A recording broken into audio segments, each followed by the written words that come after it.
درمیان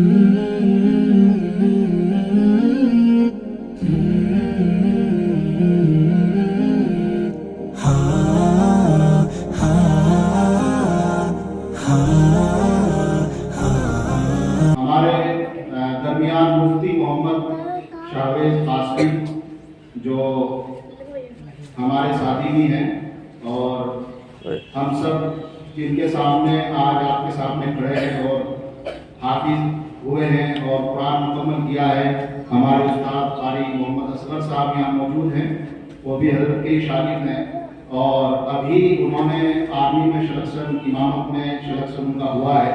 ہم ان کو مبارکباد دیتے ہیں ادارے کی طرف سے، فاؤنڈیشن کی طرف سے۔ میں مفتی صاحب سے گزارش کروں گا کہ 2 منٹ ہوگی کچھ الفاظ میں نحمده ونصلي على رسوله الكريم اما بعد اعوذ بالله من الشيطان الرجيم بسم الله الرحمن الرحيم واطيعوا الله والرسول صدق الله العظيم۔ معزز سامعین حضرات، ناظرین کرام، اسٹیج پر جلوہ افروز تمام اساتذہ کرام، علماء حضرات، قرآن کریم سے متعلق یہ محفل ہے اور قرآن کریم کے بارے میں آپ نے کافی کچھ علماء حضرات سے سن لیا۔ جیسا کہ آپ کے سامنے حضرت مولانا عبدالخالق صاحب اور حضرت مولانا مفتی معصوم صاحب نے بیان کیا، اب آپ کے سامنے قرآن سے متعلق بات نہ کر کے کچھ اور بات کر لی جائے۔ سب سے پہلے مجھے یہ بتاتے ہوئے بڑی خوشی ہوتی ہے کہ میں بھی اس چمن کا ایک گلاب ہوں۔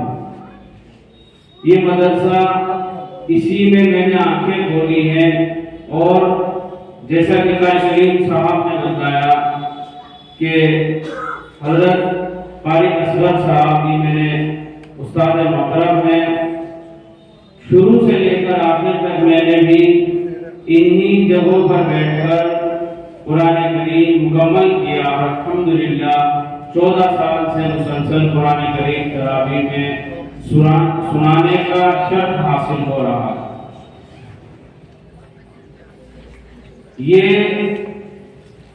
حضرت قاری کریم صاحب کے والد صاحب کا ایک ایسا پودا ہے کہ جس کے سائے میں بہت ساری بلبلیں آئیں گی، سایہ حاصل کریں گی اور پھر اپنی منزل پر اڑ جائیں گی۔ حضرت قاری صاحب کے والد صاحب سے متعلق باتیں کرنے میں بڑا جی لگتا ہے۔ ان کی باتیں ایسی تھی کہ ہر ایک طالب علم چاہتا تھا کہ قاری صاحب ہمارے آس پاس رہیں۔ قاری صاحب کی بچوں کے ساتھ شفقت کا مسئلہ ایسا تھا کہ بڑا جی لگتا تھا ان کے ساتھ۔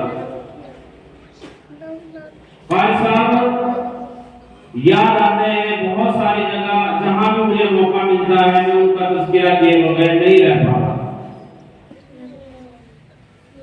وہ اپنے آپ میں ایک شخصیت ہے، انہوں نے جو کام کیے وہ آپ لوگوں کے سامنے ہے۔ اسی کا فیض ہے کہ آج 3 طالب علم ہمارے مدرسے میں دستار بندی کے مستحق ہوئے۔ اگر وہ ایک پودا نہ لگاتے تو شاید یہ موقع ہم لوگوں کو نہ مل پاتا۔ تو جیسا کہ مفتی صاحب نے بتایا کہ اخیر کا درجہ تو یہ ہے کہ انسان عالموں سے محبت کرنے والا بنے۔ قرآن کریم کے جو پڑھنے پڑھانے والے ہیں ان سے محبت کرنے والا بنے، اور قرآن کریم کے بارے میں کیا کہا جائے، جو بھی کہا جائے وہ تھوڑا رہ جاتا ہے، کسی بھی طرح سے اس کی بات مکمل نہیں ہو پاتی۔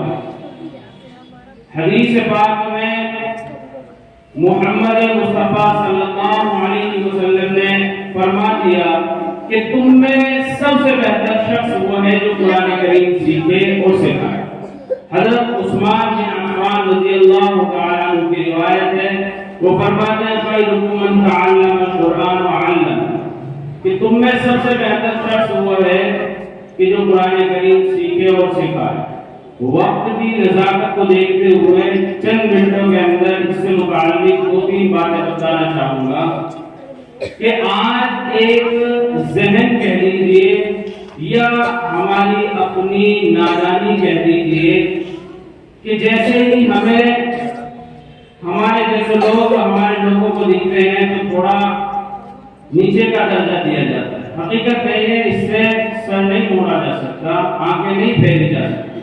ابھی کسی سے کہو کہ بھائی اپنے بچے کو صرف مدرسے میں لے کے اس کا داخلہ کرا دے، وہ قرآن کریم حفظ کر لے گا، وہ قاری صاحب بن جائے گا، حافظ صاحب بن جائے گا، مولوی صاحب بن جائے گا، تو برا نہ مانے، ہماری قوم کا مزاج، ہماری برادری کا مزاج ایسا ہو گیا، اس کام کو تھوڑا سا پیچھے کی طرف لے جاتا ہے۔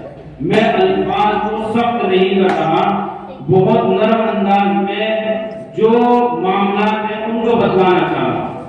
جو ہمارے گھر میں سب سے بیکار طالب بچہ ہوتا ہے جس کا ذہن کسی بھی طرح کی پڑھائی میں نہیں چلتا، وہ لا کر ایسے ہمارے علماء حضرات کو دیا جاتا ہے نبی صاحب پڑھ، اور جس کا ذہن چلتا ہے نا اس کے بارے میں تو بہت ہی فیصلے ہو جاتے ہیں، اس کو تو انجینئر بنانا ہے، ڈاکٹر بنانا ہے۔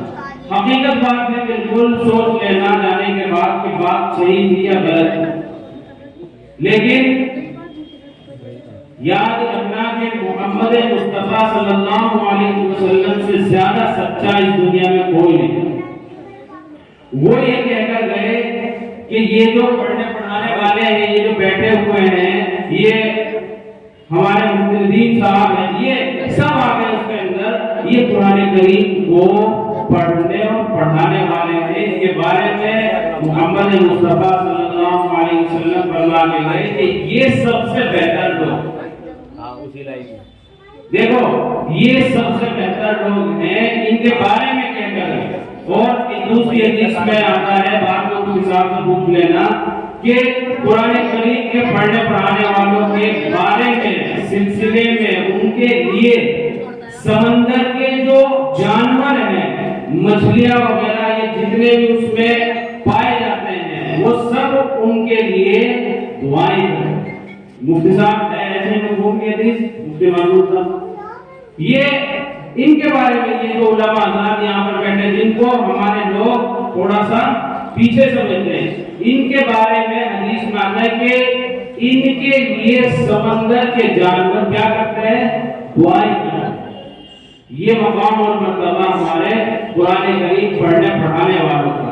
ایک بات وہ کہتا اپنی بات کو پوری کرتا ہوں، قاری کریم صاحب نے ایک بات کہی کہ آج یہ بچے حافظ ہو گئے، آگے کی ذمہ داری والدین کی ہے، آپ ان کو ڈاکٹر بنائیں، انجینئر بنائیں۔ اسلام یا مسلمان ہونا اس بات کے لیے منع نہیں کرتا کہ آپ ڈاکٹر انجینئر نہ بنیں، لیکن پہلے یہ ہے کہ آپ مسلمان بنیں۔ مسلمان بننے کے بعد جب ہمارے اندر تمیز، تہذیب، نماز، قرآن کا طریقہ، سلیقہ آ جائے گا، اس کے بعد جیسا کہ قاری کریم صاحب نے فرمایا آپ اپنے بچے کو جو بنانا چاہتے ہیں وہ بنا لیں۔ مظفر نگر کے اندر ایسے انسٹیٹیوٹ موجود ہیں، اور باہر کا تو کہنا ہی کیا کہ جہاں پر حافظ بچوں کو اسپیشلائز بلایا جا رہا ہے اور ان کو ڈاکٹر اور انجینئر بنایا جا رہا ہے۔